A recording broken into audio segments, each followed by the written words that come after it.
Hey kids, welcome back to the video blog. Adam Daniel Mezei is my name. Thanks again for watching on a beautiful Tuesday. Sunny spring Tuesday in the Big Toe. So most of you know I'm a big fan of history. For any of you who have been following my blog for any extent of time, or for those of you who might find themselves on my Facebook wall, you know that history and history titles and historical information is the thing that I pretty much obsess about. And the number of book titles that fill my shelves are predominantly history-oriented. Here's a book I'm reading now. It's called Blue Thunder. This is the truth about conservatives, from Sir John A. Macdonald to the present Stephen Harper. You might think that this is actually expressing a great deal about my particular politics, but in any event, I find it to be a really engaging book. I like historical books like this. I thought it was important to go back and kind of look at the various conservative leaders in Canada since the time of Confederation in 1867 up until today. That was important for me to get that pretty much in my head. Not that I didn't know any of these characters before, but at least these various characters, step by step, I'm going through their various politics and policies, the things that we're known for in history, the things that we're kind of infamous for, and the things that they didn't do correctly or did correctly.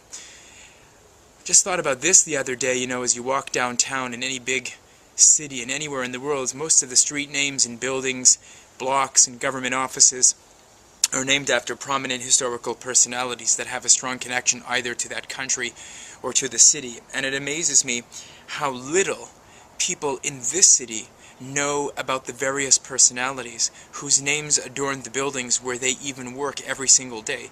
It has just become kind of like a cliche or something commonplace to just chant off the name of whatever the building that you work in is, or whatever the street that you're traveling on. But it's important to know the reason why these various streets and buildings are named after the personages that they are.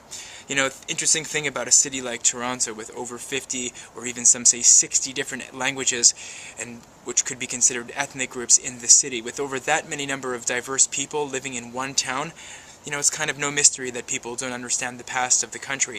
It's kind of amazing, too, in Canada how most of the public holidays and most of the yearly cycle is based upon, let us say, a Protestant, or in Quebec, a Catholic Christian situation with prominent personalities who are, of course, not living anymore, but the descendants of which are pretty much being diluted out by new Canadians, as we call them, or people that are new to the country in the last 2 decades.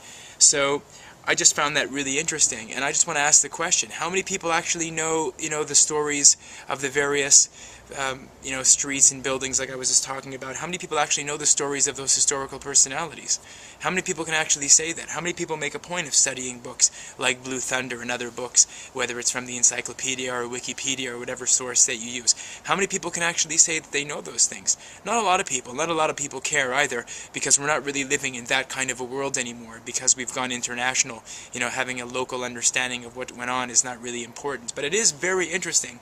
And a lot of the things that happened before can happen again, and that's why it's important to study history. And that's one of the reasons why I'm such a historical fan, because I really enjoy getting through all of that material.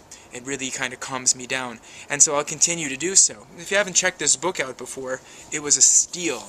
I got it for, I won't even tell you how much money, but I got it for a steal. It's amazing. Blue Thunder.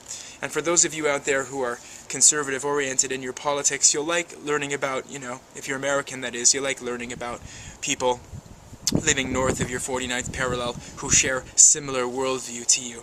So get on it. I'm on it. We're all on it. Thanks again for watching, and I'll catch you again tomorrow.